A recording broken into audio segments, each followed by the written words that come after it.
un peu pratique, dur par rapport à cette décision. Et cette vidéo, parmi ma vidéo, la vérité en face est comment virale. Et chacun interprète cette vidéo. La vérité en face, chers amis téléspectateurs, Nazo s'est retrouvé dans la commune Yansele, dans le quartier Nganda CC. Référence Ezali, Naza à 2 minutes na hôpital ya Mama Olive Lembe Kabila. Naza à 2 minutes na concession ici quand Mama Olive Kabila ba tobandaku. Mais awa toza kunate, toza en face. Toza en face, toza na kati ya concession oyo, na kati ya concession oyo. Ceux qui caméramen na botambusa caméra be omona ke batu ba kotonga, eza na kati ya concession, batu ba kotonga puis batu musu basi bandaku na bango. Mais où les opportunités na libino, c'est-à-dire bolela mingi na poto non, na bandaki chantier, na tina ngambongo, balia ngambongo, nazo linga ko banda ko tonga mais nazo banga. Voilà une opportunité pour na bino, bolanda nga la kati. Voilà. Nazo la kati ya lupango yo, bomoni eza chantier. Mais déjà, je pense que le réalisateur a sorti la biso plan ya ndako oyo, c'est une maison lupango ezali 10 sur 20. Eza na ndako ya ndako bomoni ezotongama ndako yo na minute oyo etikali kaka ba travaux ya ba dernier travaux ya finissage, c'est-à-dire ko tia ba porte parce que ba singa courant basi bacha basinga ba ya ba antenne basi bacha, c'est-à-dire tout est déjà prêt, etikali kaka ba travaux mike na kati soki ko landa nga na présenter batu ndako. Donc plan ezali mais so botali bomona déjà que mukolo nango azu pena tana otonga. Donc awa toza na C, awa naza na salle à manger, awa eza salle à manger, awa eza salon, eza double salon. Donc salon ya ba parents, salon ya bana na salon ba parents likolo. Donc awa toza na sawa eza salon et puis awa eza cuisine. So tokoti awa eza cuisine. Et puis mon colonda cuisine à rose pas dans la posa va ne libanda la mané libanda à va ne peut déjà awa na kati. Et puis après ça awa besoin na magasin na bino ko cha ba bilo na bino lia. Et awa ça je pense bianderie, ça déplace en sukola ba bilamba tout ça. Et puis ça na sorti moko tomatier escalier. Donc tout est déjà fini. Moutoir au somba ndako au somba lupango yo. Ayene osaka ba dernier travaux parce que mukolo nango ou mukolo azoteka yango asasali musala nyonso déjà. Soko mati awa tozana deuxième salon. Awa eza deuxième salon. Donc salon à ba parents. Et puis dans le salon assez, il va visiter awa mutaro sala salon à ba parents.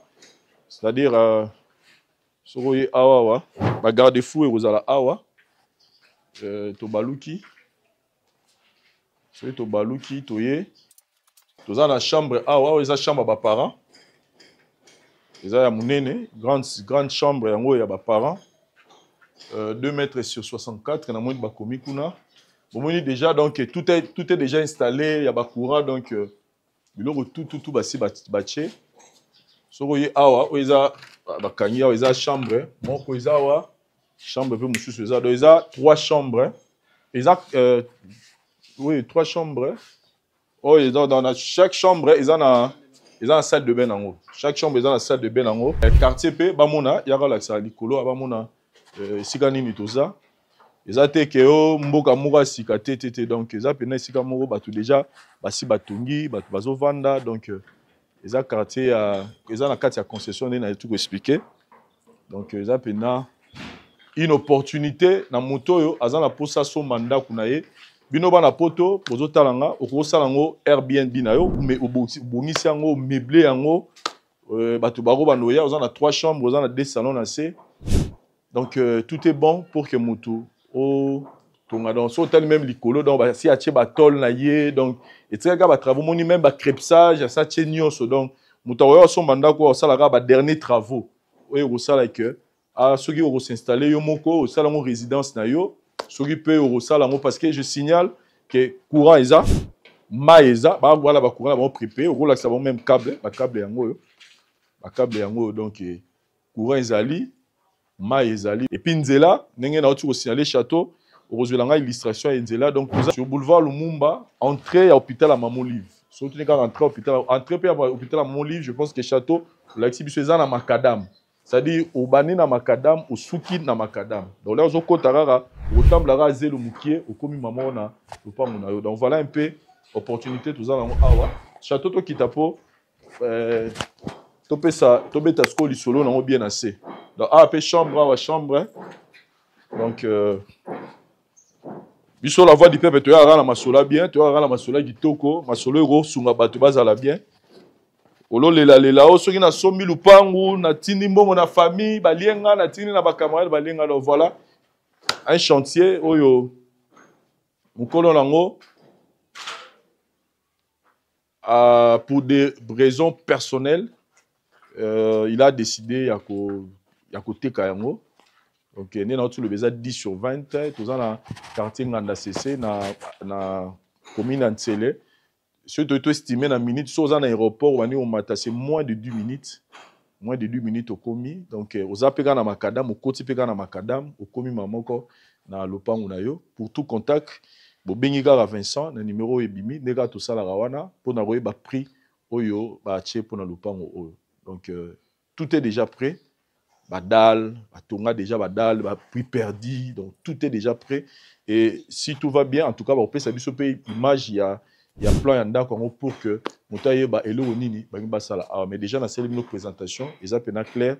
Contactez Vincent, que son balupango na yo, nena lobi courant isa, ma ezali, nzela isa, tout est bon pour que oko matata lupango na à travers chaîne Abisso la voix du peuple. Merci. La voix du peuple, oh, la voix du peuple, oh, c'est bien, oh. Vincent Chilouise, étoile de la presse. La voix du peuple, toujours longueur d'avance. Les informations partout dans le monde. La voix du peuple, toujours actualité, la actualité. La voix du peuple.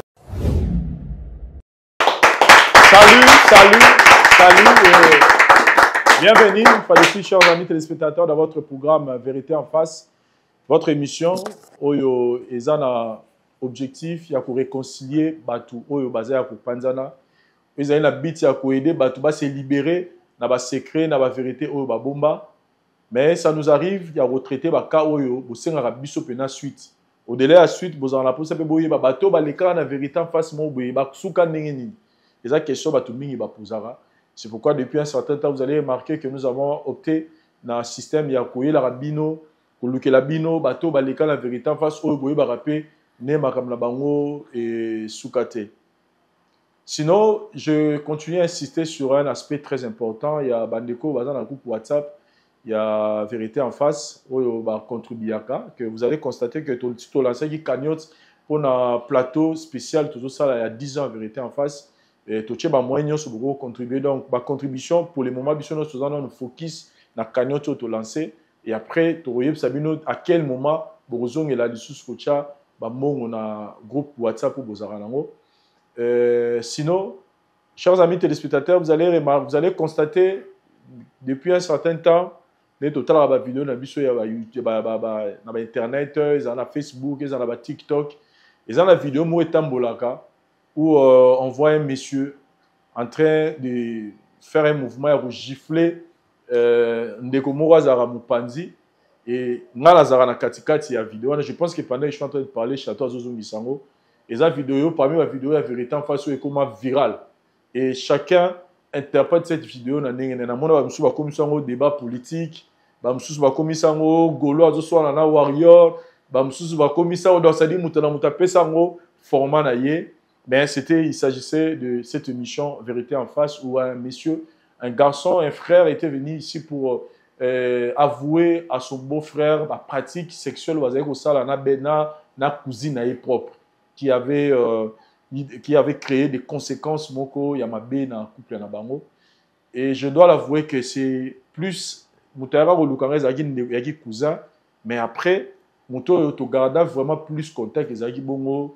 Nous avons vu mobali oyo mobali ya ndeko ya mwasi oyo bayaki kofunda ye pa ya cousin na ye. Et après beaucoup de temps tosolaki na ye tosolaka na ye et s'est décidé de revenir dans cette émission pour nous donner la suite il y a ndenge makambo évolua après pour les émission. Mais pour bien vous rafraîchir la mémoire, tout la binonan extrait une partie, il y a émission ndenge le kaka pour bozong sa mémoire et puis tout yambaye tout solanaï. On se retrouve juste après. Merci. Voilà, on la macadam. Donc, on a 0 mètre, donc 0 seconde dans macadam. Concession la biso yango il y a maluku, nzela maluku na le barada macadam yango yo. Pour ça on baninga, moni muninga yeyo. Azotonga déjà étage na ye. Bandeko mususu bomoni banga rezawa, donc tout le monde est en train déjà bato basi basombaki. Bazotonga déjà, donc na lobaki ke awa eza masolo ya sur, masolo ya kimia. Eza to sombi terrain, logo yoki ba omko loba o ba yiki ba tout le monde va dire que la patati patata non donc bozomona bandeko kuna zotunga déjà bomoi bandeko batie banga côté on a pe bandeko musu basi bazwaki moi espace na bango ebele basi batie ya bango kuna donc là sur place na ngangi na la bino quand même bandeko musu baza kuna ba osasa ba misala na bango donc hâtez-vous parce que par besoin qu'il est déjà donc hâtez-vous sur le terrain na bino 20 sur 20 4500 $. Bobengaka na numéro eza bas de l'écran. Bobengaka na numéro oyo. To changer système ya visite. Eza sunde takil bosote ke non photo kangisa batu belé non. Soko après au tini ndeko na yo. Aboya na géomètre awa aponi sika na ye. Et après ba terrain na biso non soza cadastre, c'est-à-dire soko sombi terrain pa la biso. Et loko kosala ezaka ka kotonga. Ah, so sombi terrain, musala osala ezaka otongi ndako na yo. So si kotonga ndeko luka livrer parcellaire na niveau ya bureau ya cadastre. Donc il faut ça la mise en valeur ndako mo ya 2 chambres, mata, mona tindeko na biso ndazo sala zo tonga étage na oyo tanga aussi lisango ndea kokende na niveau ya cadastre pour misele livrer parcellaire parce que document oyo esengeli ozala nango oyo l'état yebi yango biso to sito sala bino ezalaka déjà donc au futika mo na yo ozui acte de vente na yo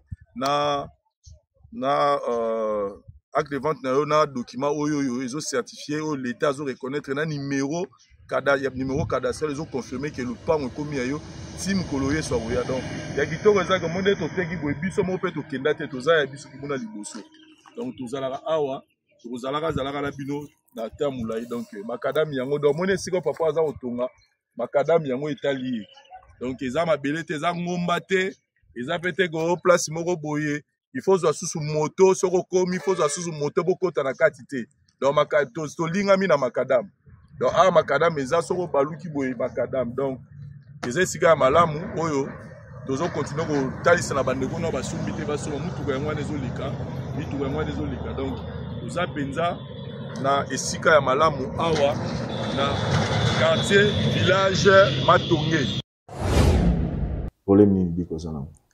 Merci papa Vincent. Eza moi pas si pesoni par rapport à likambo na nango epanayo na vérité en France. Comprendre là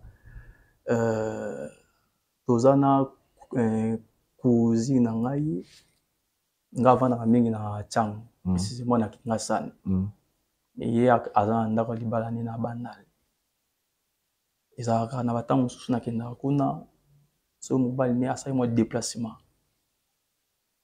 bon et ya kosala na batango boye cousine yo c'est-à-dire azana ni mwana mama kuluto mwana papa leki mwana ya mama leki na tozalaka na biso bien ndeka na famille ezalaka nde na batan oyo nakendaka kuna ezalaka na jour mo boye na vandi na chambre nazo naviguer bon subitement namoni porte efungwami akoti na isui o azaki na azemi. Oh, nazaki vraiment étonné. Oh, Karine, pourquoi? Boypoani. Ote Diego Moni naza vraiment na posa te mais na baposa mais moto oyo akoki koede yo eza moto abala yo ote moni ekuta soki paka na nga te na ye moto oyo aza akoki koede ngai etake ndeko na ngai eza yo na kamwa ngai na soki nakanisi bien eske ngai nakushe yo oui nabi ekosama te tandis que azoloba bongo azokatama moko esume azolatanga bon ameki un peu koforce en bref ke tokendaki eza mbala ya liboso te tosala tokoma osala na biso yango comme d'habitude eza vraiment bon eya kosala ke ntango zemi na ye ifale abota mais zemi ne ntango aboti mwana akufi ekomi na matama oyo soki azwi zemi ebimaka soki azwi zemi ebimaka bon tellement culpabilité wana esalaka nga mpo nakenda esika bapaster esika paster na nga na explika ye asalelanga délivrance mais makambo to esila malgré ça culpabilité moko etikalanga mpo ndeko na nga na miniti oyo na ndaka libala ne azalaka susu bien te par rapport à nini aza na mwana te soki azwi zemi il faut zemi ebima bapaster na balobaki ke lokwa yo oza libéré il faut ye mpe adénoncer epa mobali na ye mpe ye mpe aleka na service ya délivrance bon ameka mpe koexplike ye na bata nyonso azala vraiment d'accord nango te alobi soki adénoncer vérité ye libala ne ekufa nga nayebisi ye soki libala ne ekufa ezala bien mpo yo ozala délivre mpo nga mpe nazala kimia mpona ndenge nazalaka boye nazalaka so kimia te baimagination wana eyaka nga temps en temps yango prise à sourd nakobaki fo na contacte yo nameka mpe vraiment kobimisa oyo eza kati na nga. Merci beaucoup, monsieur Diego. Na tikalaki vraiment temps pour expliquer biso bandeko bazotala bayeba problème ici kezali. Nenga la ningi nazonga mwa mokisima pour namika vraiment comprendre yo bien. Olobi ozako ke n'est pas cousine na yo parce que mobile ne be faza ko sa ba déplacement. Oui. Et obano ke ne osala ko bano vana na epo na neka ezala rande moi ba sécurité ya tout ça. Siko aventure na yo bano bimana ebo bandango avant abala to apandaki abali to ebandaki jour à côté la ki wana. Ebandaki jour o ye à côté la na chambre. Avant ça botikala jamais ko vous allez tenter bino mibale na makamora bongo avant bala ou et c'est pourtant on lui cousine obi moi la maman lekina yo moi maman lekina propre aza mukolo na âge bon mukolo vraiment ya makasi te mais aza mukolo na yo sikoyo soki ezalaki pour une première fois yo bimaki na ye parce que azaki na ba poser les cas qui makasi abi mobali na azo sala azo simba été tout ça bon il y a des infos qui n'est c'était quoi donc comment il nango ozo qui plaisir nango bon tango première fois ezaki atentaki bon deuxième fois ezaki nango comme d'habitude nako kota pe pa na ekuna yepe a région de la chambre comment nango vraiment habitude habitude vraiment. Et habitude, on a pendant qu'il y a un azim. Pendant qu'il y a un azim. Et toi-même, tu te disais pas que moi aussi, nazemi. Et comme habitude par rapport à Nini, qu'est-ce qu'il a convaincu pour que, une fois, ils ont la tentation, mais 2-3 fois, il a convaincu que tu as force, on a banago, au salon, tout le banini, limo mabe, côté à qui ou comment? Bon, Papa Vincent, ils ont mon Sony. Je comprendre, oui, même quand ils ont posé la question, je me sens un peu mal à l'aise, mais je suis obligé à vraie cause ils ont ça là ils ont tin là que ouais c'est tout le mana cousine là azana zemi mais ils ont couché là et zaki motivation ils qui souni bon motivation ils ont qui par rapport que vous avez un sentiment on a entraîné nanga comment il ngolo wala moi j'aime robot qui tout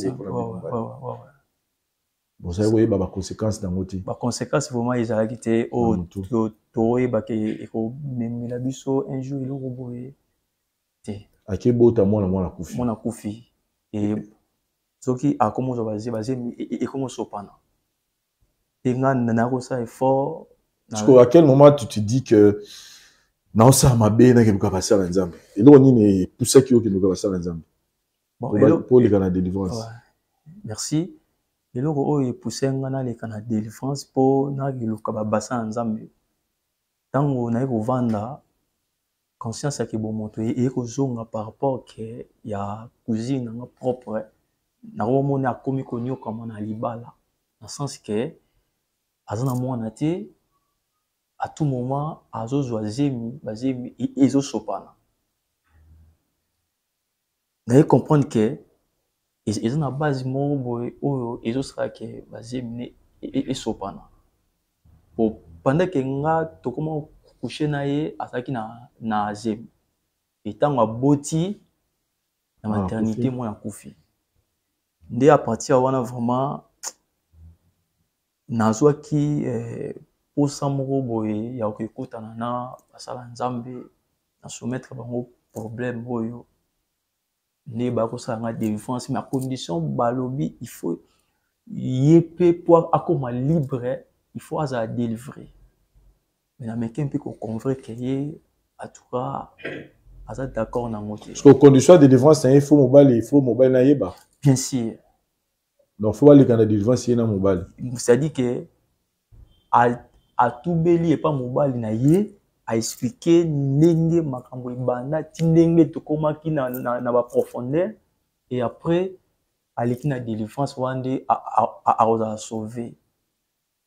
C'est quoi koboya koyebsa mobile na yango yo lelo une émission oui tu te dis que tu dois tout dire dans mobile na na maman Karine ezala mutu moko qui se dit être la cause il y a problème na bino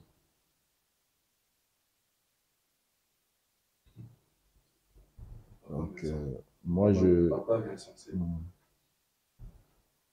quand vous dites que Hazard la cause il y a un problème de ça, par où vous voulez en venir? Parce que ça c'est un problème médical peut-être eux ça et pas madame vous allez la yamo et comme que Moutaza base na yamo franchement vous comprenez un peu. C'est ce que je dis. Je pense que monde un peu moins drôle, mais moi je pense que Moutango, ce qui a côté A, il peut sa réponse. Est-ce que Azolo ba solo? Est-ce que Azolo ba lokuta? C'est juste une question, il y a moins de compréhension entre Minonaye et moi je vous ai appelé pour que nous puissions mettre tout dans. Ça dit tout est en clair. S'il vous plaît. Aza côté na ye ou côté na nga? Bon, j'aimerais que ça la logo là, limbisanga na moi suspense, soit na gardant au moins suspense côté na ngai. C'est-à-dire que y a on a la poser qui aux questions, toi liboso na tout ni question na papa Eric na tout ni penayo. Bozala mutu moko, bozala likamomo boyebo sala oyo boyebi que et cause à la cause peut-être y a bakamono sur beaucoup tana nango, oyebsinga ki e lokuzate. Et puis jusque là koyoka ke mutu moko abike aza cause ya problème na bino. Okoki koza na moi idée. Te bon nami na dans attends muke ku tezoya te. Tout va bien. Oui. Alors, au permettre Bisso, na complicité na équipe ya technique na ngai bakotisa ndeko moko juste tozwa mwa élément moko juste ya transition pour permettre biso na permission ya papa Eric toyeba moto yango aza nani et puis tozongela émission na biso. Merci.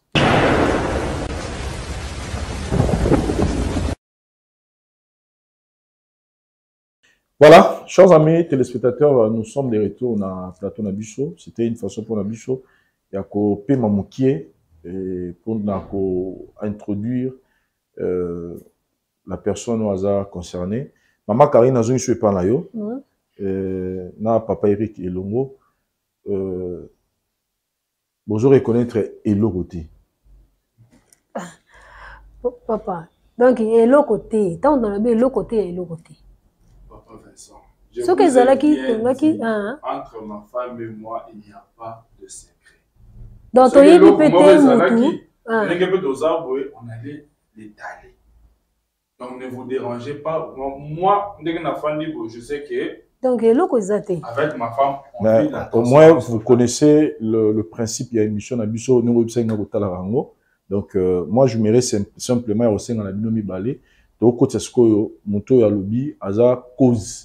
Il y a problème na bino et na aussi juste la tempérance na bino est là pour que tout quand même tout soit en koyo kaye et donc ni na ningi ya ayebisa biso na aussi ba côté la biso de kona biso à kota voilà.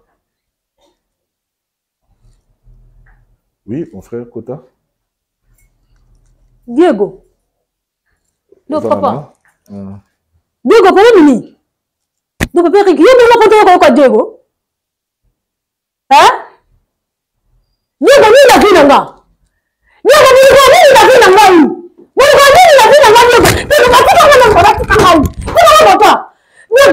Diego, chérie, Diego, non, Eric, non, confirme, t'es Diego. Oh, on va mettre ma vie sur la l'eau. Hein? Diego, non, comment on me connaît pas la tête? Hein? Non, comment on me connaît pas la tête? Chérie, tu chies comme un homme. Comment tu vois? Non, faut pas dire comment on va dire, on va dire. Non, on va dire, on va dire. On va dire la vie là-bas. Hein? On va dire, pas de on colle la papier. Non, on va faire là-bas. Il faut que la maman il faut que ça te écoute d'abord. Écoute d'abord. On va pas lui dire côté. Non, s'il te plaît, écoute d'abord. Non, il faut pas dire la démo. C'est comme ça ça on va dire on va accueillir. Non, on va dire côté. Non, dans le bibo, maman la maille.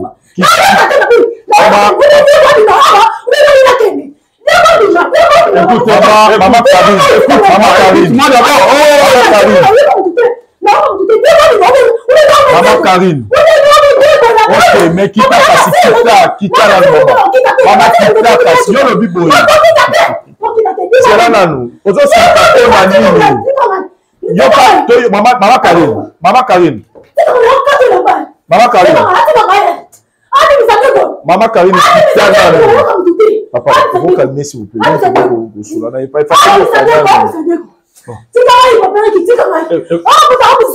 Écoute-moi. Karine. Je crois avec toi. Arrête ça.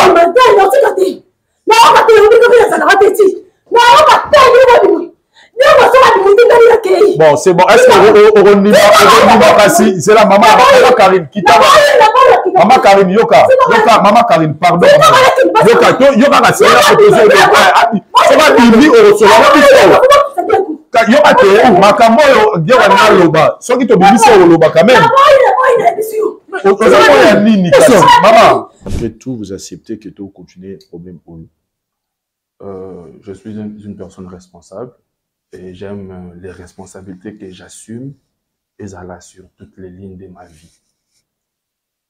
Pour revenir à votre question, le monsieur qui est en face de moi, c'est le cousin à madame. Réaction à madame, je ne sais pas, c'est problème là dans la famille, je ne sais pas. Hein? Comme je suis là, il serait mieux que je comprenne, peut-être à la maison, bien. À un moment donné, je vais la parler pour garder un peu tempérance morale bien. Mais sinon, Toyokaye. Moi, je n'aurais plus faire beaucoup de commentaires, on a problème en haut. Toyoka Diego, qu'est-ce qu'il est réellement venu nous dire dans l'émission Oyo par rapport à problème Oyo Tozan en Awa. Monsieur Diego, je pense que Bisso Nangam na Bisso Ninge Tebsakio to assistera Motu, mais to tikara Motu, to tikara Motu charge nae pour expliquer le problème nae. Je pense que réaction il y a Nekonayo nous pousse déjà à nous poser des questions sur Makambo qui koloba awa. Zala Mobali, Zala Makasi. Le plus important, c'est pour se libérer pour le Balikambo Zanango. Et je pense qu'à la fin, tu aurais banni tout ça là, pour de la maman, la bicho Karim. Mais en attendant, vérité d'abord, au Yona maman Karim Boyebi, mais c'est Eric qui peut aller au courant dans le monde. Mais c'est Eric qui a devant eux.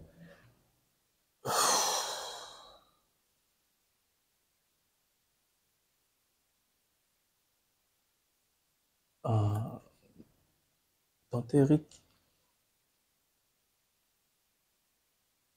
S'il vous plaît, Kofu Kamela Moutou les a interdits.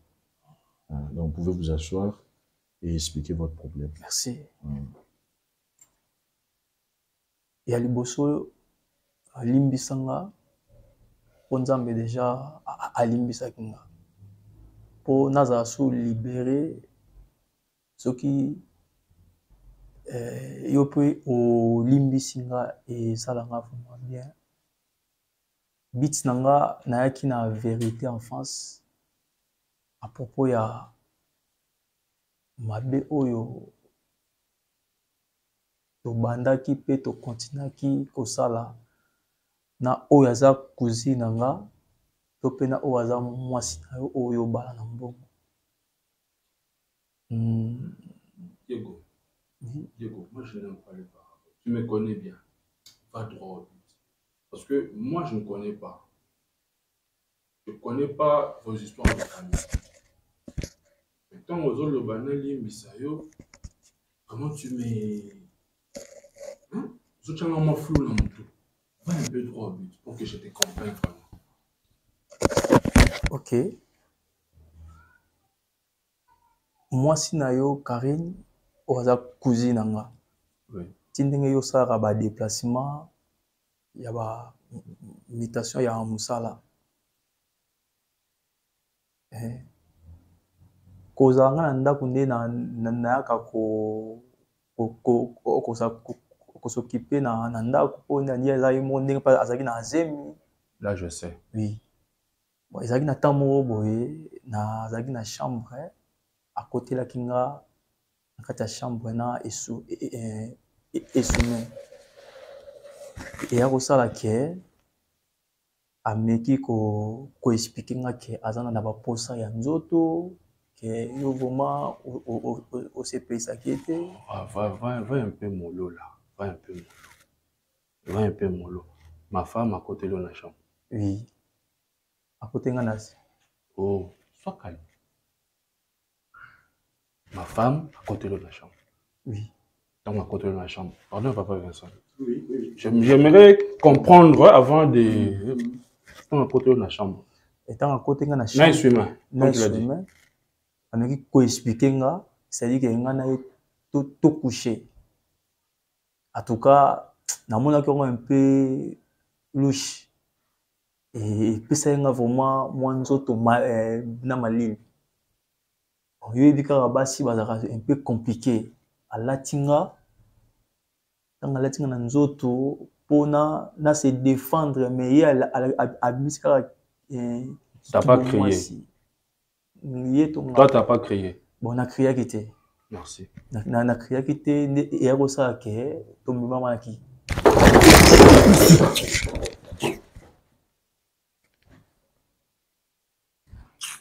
Tu n'as pas honte de dire ça. Hein? Tu n'as pas honte de dire ça. Ah, maître, tu connais quoi? Tu connais? Comment tu peux oser? Oh.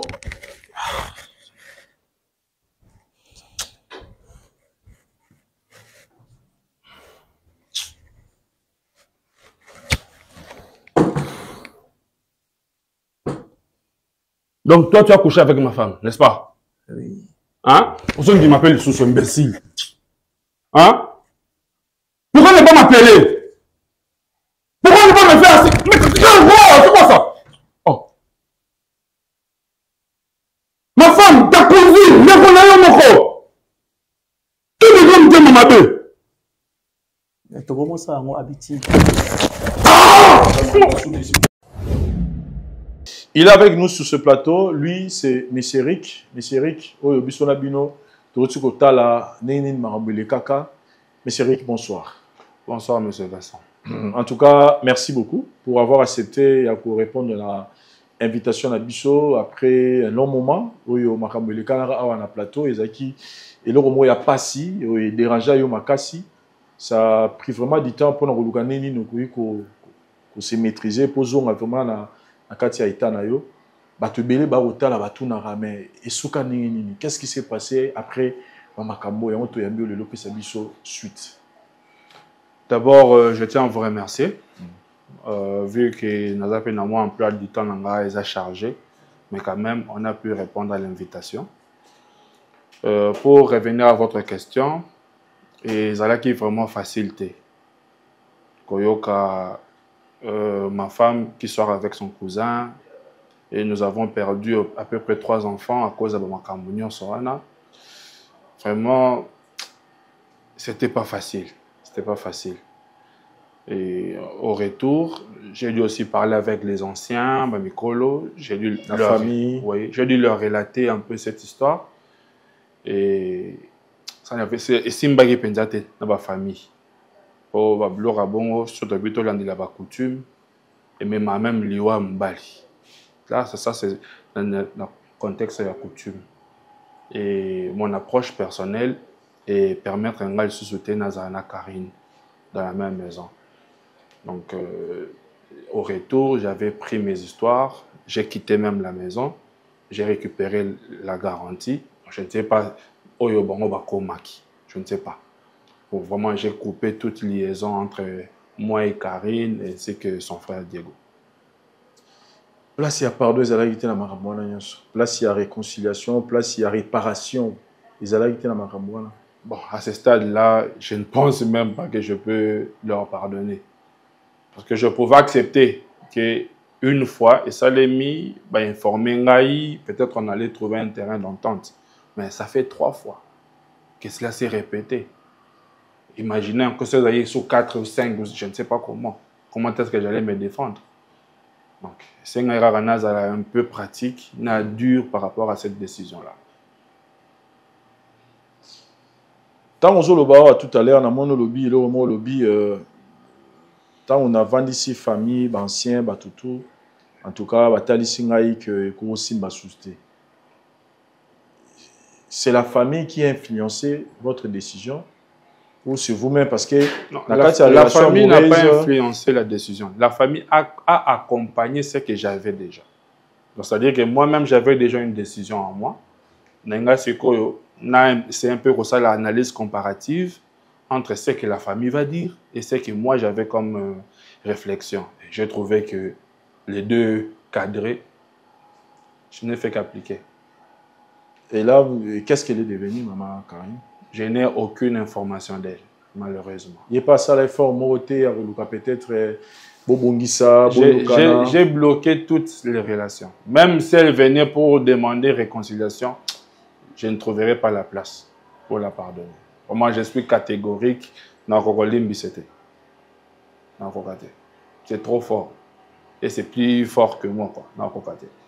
Même sa famille peut peut-être que solo là. J'ai parlé récemment avec sa maman ainsi que d'autres membres de sa famille. Mais comme je suis décidé, j'ai gardé ma posture. Ah, Papa Eric. Biso vérité en face de l'air c'est pourquoi tout le monde qui est sur la yo. Parce que maman Karine, pour vous avouer la vérité, elle est désolée, vraiment désolée, il y a un problème Oyo. D'ailleurs, elle devait être là aujourd'hui avec nous. Mais elle nous a dit que Ayebi Onumuzalaka, Bisoto Mekakosolanaï.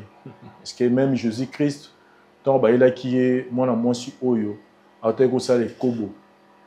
bato bazaki prêt ko même mabanga mais la seule personne oyo amema lisumu te na mokili azwaki par na ye mpona kotalisa biso nyonso ke tozalaka na te mpona kojete kotalaka mabe ya baninga mais na suka ayebisaki quand même mwasi wana ke va ne pêche plus c'est-à-dire que eza na mabe moko te heureusement alobi va et ne pêche plus. Parce que mieux pour ça, pour la maman Karine. Jésus n'a pas dit que suis-moi. Vraiment désolé, Aïssi sur lobby, elle est prête à toutes les conditions au cours opposé pour que s'il faut beaucoup de prière, s'il faut de délivrance, c'est ça là-bas. Mais elle tient vraiment. Il y a comme moi là, je reconnais que vous avez beaucoup l'envoûtement et Kotaki. Pour moi, c'est difficile. C'est vraiment difficile. C'est vraiment difficile de l'accepter encore. C'est vraiment très difficile. D'ailleurs, je tiens à remercier l'émission parce que ceux qui cette émission les a quittés, peut-être on n'allait pas découvrir la vérité. Il a fallu que cette vérité puisse venir et il a fallu que cette décision puisse venir. Et ça fait que non, c'est une décision que j'ai prise. Au fur et à mesure de nos années, peut-être ma blessure, mieux vaut qu'elle soit de l'autre côté. Moi aussi, que j'essaie un peu d'étayer ma vie autrement. Vous avez déjà d'autres relations, un autre engagement? Elle est en cours. Elle est en cours, mais elle n'est pas encore en vigueur. Elle est en cours. Et la personne aussi, quand elle avait vu l'image, vraiment, elle n'était pas contente de la fille. Donc, mieux vaut ailleurs. Et ça, les bisous pas c'est grave parce que nous, on pensait peut-être que vous faire revenir ici, tu mets tout temps et résoudra le problème. Peut-être, moi, Bolingo et maman Karen, bon, on essaie un peu d'arranger parce que nous, on va réparer en moi. Comme tu es à moi. Ce qui est vrai si on peut arranger, peut-être on peut garder aussi la relation. C'est trop fort. Je ne sais pas si on peut avoir un tête-à-tête avec elle, mais c'est difficile. Franchement, c'est difficile. Vous pouvez accepter ce qui est ayaki lelo, peut-être ça peut derrière nos murs et on a d'autres. Mais ce qui est plateau, moi je sors. C'est simple. Parce que je ne vais pas avoir une relation avec elle. La voir même, je ne veux pas. Si j'ai bloqué ses comptes, si j'ai bloqué même, on a besoin de monnaie. À combien plus forte raison sera côté ça à peine à fin d'année. Il y a quelqu'un qui m'a dit que ceux qui moi c'est dans mon bali baboyani et que bah inani makasi c'est que bolumezana, c'est vrai. Parce que le comité n'est pas bloqué, il y a aussi. Là ça dépend de la personne qui l'a dit, parce que moi je ne compte même pas, je ne rêve même pas être avec elle. Soit ça n'est pas normal, pourquoi bloquer, pourquoi on est kouta non, parce qu'elle va toujours me raconter les mêmes histoires, que ça qui est envoûtement, ça qui est erreur, je ne savais pas, tout ça. C'est seulement les mêmes chansons qu'elle va me raconter. Pour ne pas écouter ces chansons, mieux vaut continuer de le côté. Chers amis téléspectateurs, ils à la mobile, ils à la moitié, sur d'autres émission à ce moment. La parole de Dieu nous dit qu'avant Koluba, il faut retourner l'an 7 fois. Je n'ajoute rien à la parole, mais je vais juste approfondir la pensée. Avant opposer acte. Évitez d'abord, ça l'effort que décision le mot soit acte le mot posé, et ça la motiver dans le sentiment. Parce que ceux qui sont motivés dans le sentiment, souvent on regrette après. Quand je parle des sentiments, je parle de la joie, de la colère, de l'amour, de la haine. C'est-à-dire que faites toutes choses, plus la partie, il y a réflexion, la partie il y a raison, et non la partie émotion. Parce que quand vous le faites sous l'émotion, c'est là où on tombe dans les erreurs. Oyoka yana qui babimi, cousin cousine babimi. Moi, si Aya Bimina, Naleki Mobali, toutes ces choses-là, c'est parce qu'on est motivé par l'émotion. L'émotion, un peu mis, il y a déjà un peu diabolique. On a un tinda bino, bossala makamo, bobino moboyebi, qui sont aussi les raisons, on comprend directement qu'il y a un rose salaté. Donc, tout ils aura plus sur raison, tout ça va être fort, pour ne pas te perdre, ils ont trop cher pour la biso surtout, babengi, libala, ils ont les camoyes là, sauté. Sinon, je vais faire intervenir Papa Noël, juste pour nous ajouter moi exhortation par rapport à Kautozan, plutôt Banet aussi, ça en a de Merci. Gloire soit rendue à l'Éternel, bien-aimé, que le bon Dieu vous bénisse partout où vous me suivez en direct. Je voulais juste dire à une personne, Dieu nous a recommandé de jeûner pendant 70 jours. Nous sommes en jeûne et prière, nous avons commencé le 23 et nous clôturons ce fin de l'année. Alors je voulais dire à une personne, parmi ce message, Dieu m'a dit de prier pour la clé. Que Dieu te donne la clé de 2025. Écoutez bien aimé, nous allons prier par rapport à ce message. Que le Dieu de la Bible puisse agir. Tu as droit de recevoir ta clé. Non comme un slogan, que ma clé de 2025. Mais Dieu te donnera cette clé. Et cette clé que Dieu te donnera, ça te donnera le pouvoir d'ouvrir et personne ne peut fermer. Ça te donnera le pouvoir de fermer et personne ne peut ouvrir. Le pouvoir que Dieu est en train de te donner dans l'année 2025. Gloire soit rendue à l'Éternel. Alors écoutez bien aimés, nous organisons maintenant une veillée de prière dénommée Clé 2025. Le 27 décembre, de 22h à l'aube, nous serons à Saint-Denis, 17 boulevard de la Libération, à Saint-Denis, c'est derrière la gare. Vous arrivez, c'est au 2e niveau. Nous allons prier de 22h à l'aube. Écoutez ce que vous allez faire. Faites-vous enregistrer à ces numéros. 0033 7 66 27 40 0D. Tu envoies un petit message, tu dis, prophète, je serai là. Je vais prier avec toi toute la nuit et je vais récupérer ma clé. Et il y a des orientations que Dieu nous a données. Tu peux commencer à prier avec nous pendant ces temps-ci. Tu envoies ton numéro. Je te mets dans mon groupe de prière jusqu'au 27. Nous allons prier, implorer la grâce du Seigneur ensemble. Partout où vous vous trouvez. N'hésitez pas d'envoyer un petit message. Tu envoies ton numéro et tu seras dans mon équipe de prière. Nous allons prier tous ensemble. Deuxième chose, n'oubliez pas les jours-là d'amener une bouteille d'huile, une bouteille d'eau et une clé. Tu viens avec ça comme symbole. C'est comme ça que nous allons prier de 20h à l'aube. Que mon Dieu vous bénisse. Ne ratez pas cette occasion. La Bible dit aujourd'hui, si vous entendez sa voix, n'endurcissez pas vos cœurs. Tu es mon invité de ces grandes veillées de prière à Saint-Denis. Soyez bénis. C'est votre frère, Père Condé Israël. Soyez bénis. Merci bien-aimé. Merci. Merci Cordon pour la parole. Ce cas est un cas très malheureux. Et Rabaka Moko et Salamarape Mouamingi. Des cas qu'on ne peut pas encourager.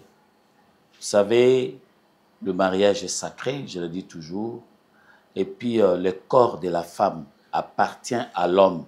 Ils doivent appartenir même yoté, yo moisi. Nous autres, on doit appartenir yoté. Ils doivent appartenir mobile na yo. Oui, à mobile, ils doivent appartenir yété. Ils doivent appartenir moisi na ye. Alors, nous devons rester dans la ligne droite. Vous savez, makambo yo, baposa, ezala ya nzoto, ezala ya nini. Très souvent, l'adversaire a kota makati. Alors, il faut faire très attention. Et puis, cette histoire ici amène beaucoup de malédictions. Moi, c'est Libala, a jamais kobimana mobali mosusu. Je dis bien jamais na mobali mosusu. Alors que na ka oyo ozobimana propre ndeko na yo, alors que tu es dans le mariage. Vous avez vu les conséquences.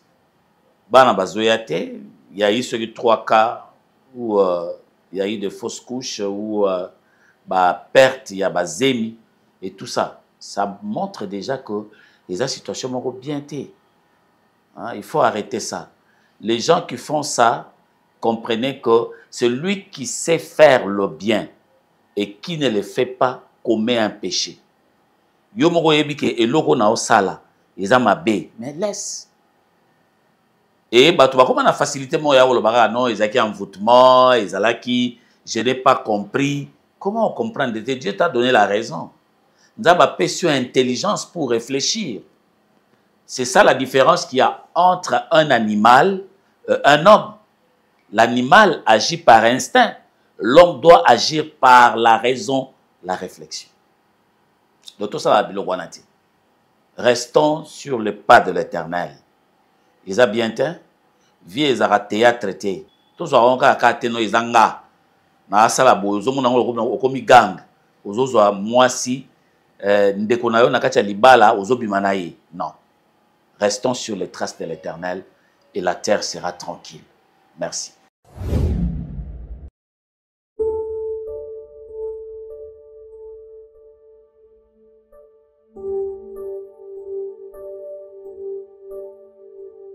Voilà. Vincent Chiluizi, naza liboso ya parcelle au moni na telemi. Toza bongo na veni Mokonzo 51 na commune ya Ngalema. Plus précisément na quartier babenga na Brikine, c'est-à-dire to benga Brikine. Soko uti magasin aujourd'hui avenue à tourisme. Si yo comme si qu'on nazali na voiture, c'est moins de 15 minutes. Donc chose dans le magasin, aux la voiture, les a polele poko mati et si naza eza moins de 15 minutes. Naza devant parcelle oyo. Na lingi d'abord avant na la parcelle tout l'axabino détail mo important. Détail important, ezali bomoni balabala oyo. Ezali balabala oyo bomoni eza na makadam. Soko mati likolo boye. Obima na grande route ya tourisme nde to lobi. Tourisme ezali nzela outi na magasin. Donc soko bimi boye na makolo c'est moins de 3 minutes pour mona makadam ya grande route. Donc nzela eza soko ye tout droit oyo kota na lopango. Lopango ezali 16 sur 16.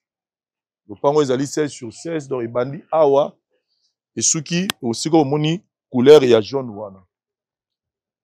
Lopango yo tozo kota na kati poto solola. Toza na deux maisons awa. Na C toza bongo na ndako eza 2 chambres, salon, cuisine, magasin et chambre moko ba benga la chambre ba parents eza na douche na kati dans salle de bain na kati et puis douche mususu salle de bain mususu eza na couloir pour na ba visiteurs et puis na bana. Et puis toza na magasin na kati et likolo toza bongo na 3 chambres, salon, cuisine, salle de bain et puis 2 salles de bain. Comme on a dit, chambre ya ba parents dans la salle de bain on peut mususu eza na salle de bain na couloir. Awa ezali bongo cuisine oyo batu ya likolo puis batu ya likolo ba utilisaka. Et puis to baluki na sima. Awa na sima toza pe na toilette moko oyo eza etongami. Voilà. Donc eza douche na toilette. Peut-être toza na bana misala, peut-être toza na ba visiteurs oyo bakoko kota na ba douche na yote ya bato libanda pe ezali eza commun eza pour na les deux locataires. Et puis na sima awa to tiki yango na sima awa oza na espace mususu libre eza awa. Kouri peut organiser moi anniversaire na yo, kouri peut organiser moi temps na yo peut-être tout le monde ça la lecture na yo za pour ça esika moka kimia koya fana no pe awa. Et oyo temps na loba yi solo ya douche ya batu ya C oyo eza en dehors ya oya ba parents dari tout ça s'il vous plaît ezali bongo awa. Eza bongo awa. Awa ezali donc na kati ya ndako ya C barubi mati awa na sima awa. Voilà. Et puis awa ezali dépôt, c'est-à-dire que ko somba ba biloko na yo, ba saka makala na yo, ba matuka, ba biloko tout ce qui est au moins que kokota na ndako te et kokota na awa eza pona locataire o aza na premier niveau. Mais oya mutu ya locataire oya nini dépôt ya monase eza bongo soko baluki boye. Donc voilà un peu lopango oyo na yako beta mino lisolo dari tozonga liboso poto solo ngo bien tozonga liboso. Dans un détail moko très important na ngina like Sabino, très important. Courant ezali, mai ezali, courant ezali, mai ezali. Donc tous attend na souci moko te awa. Et puis au-delà ya mai ya régie des eaux, tous na mai ya source. Awa bomoni, eza mai ya source. Donc vous allez poser ça pour ça forage parce que vous avez déjà la mai no source. Vous avez mai moko vraiment kitoko. Bande kolanga na yo betamno du solo ya lopango yo. Bino batuza partout aux otalanga. Lopango yo avec tout ce que je viens de vous montrer, vous omona que tout essayer tongami. Donc au yemba la moko au sombi yango, au kuti déjà basi basali lio nyonso. Soko kotia ba locataire kaka yo. Soki pe osala ngo Airbnb kaka yo. Soko osala ngo Airbnb yo pe kaka. Soki pe oyo moko oya ko vanda yo kaka. Mais l'avantage c'est que c'est déjà construit, c'est propre d'Aril Yara Boye. Fana la sabango ba place nyonso. Ala moni pe ba locataire baza bazo sala moi ba matembele na bango. Donc bazo sala matembele na bango, donc tout est déjà construit. Donc voilà. La parcelle revient na mbongo moko ya bien. Mais pour yeba mbongo yango, il faut benganga na numéro au moni dini na c'est à écran. Benganga Vincent, je suis le contact direct pour na osomba le pango oyo na primo ya malamu. Je précise, tous dans la commune ya Ngalema, na quartier Brikin. Non loin, il y a magasin. Sur la grande route, il y a tourisme. Sur le côté, ça n'a même pas 3 minutes. Dans Moutouka, tout est Rokota. Il y a C, il y a l'icolo, Jeep, tout est Rokota, moto, vélo, Rokota. Et puis, ils ont tout presque Koto, il y a bien. Courant, Eza, Maïza. Donc, et puis, un aspect encore très important dans l'AP Sabino, c'est que ils ont le pan où il y a famille. Pour ma part, en famille, des fois, tous en avez tout bangé là. Oh non, faut. Il y a signé, au télé kaboro signé, non. Au isa le pan où il y a mutu moko. C'est-à-dire que vous allez traiter, aux sommango directement, pas à mutuye moko. Donc tu lui verses son argent, lui il reçoit et puis vous remet tous les documents, enregistrement, maramu tout, et ça vraiment correct. Vous voyez que je suis Vincent, dans côté de Kamboussé, que na 8 ans, dans Hollandais. Donc voilà, le pan où tu es au lac Sabino et en Moyo, Bobin Vincent, pour d'autres détails, et puis pour la prix. Et ça primera bien. OCP là. Merci. Voilà, merci beaucoup Papa Noël pour un conseil que l'homme et la femme puissent se respecter au lit conjugal et qu'on évite biso ba problème et belé et qu'on évite ba divorce et qu'on évite ba conflit et qu'on évite ma belé le cas de maman Karine. Merci beaucoup mon frère Eric pour avoir accepté de revenir dans cette émission parce que batuming les bazota là nous n'avons pas fait un travail pour que Liban amène Kabwana. Mais la réalité nous a imposé le contraire. Courage, nous vous souhaitons bonne chance et que Dieu vous garde et accordez-vous moi aussi à Malamou, Nengemou Alobi, une femme vertueuse, Azali Don Yankolo. Donc mettez-vous en première position et Dieu va vous orienter. Merci beaucoup à l'équipe technique, merci à l'équipe Nabicho Conseil. Et sinon, tout mon année, n'a pas différentes choses Nabicho. Bye. Le Flat Hotel Tenasia met à votre disposition des appartements équipés de chambres et suites avec un confort moderne. Une salle de fête moderne pour toutes sortes de manifestations, anniversaires, fêtes de mariage, réunions et autres. Pour ceux qui adorent la restauration, il y a un restaurant VIP à votre disposition. Un night club pour les amoureux de l'ambiance responsable. Un service traiteur de renom.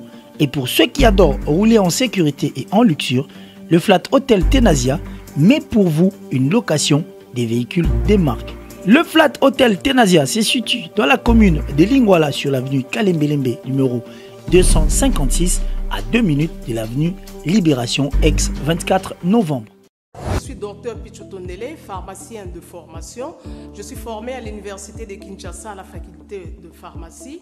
Et puis je fais d'autres masters en transformation des agro-ressources à l'université Marien Ngouabi et au Canada en préparation de cosmétiques thérapeutiques naturelles.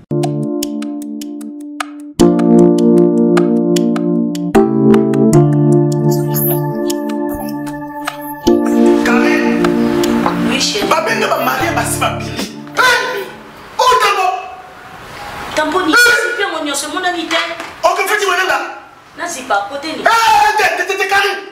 Ok, faites bon n'engagé. Na yela ya ba produit banda kala pona ba tampon wana. Savon d'ici. Pembe mwindu akosokono c'est sans problème. Ongengi. Avec Dixie.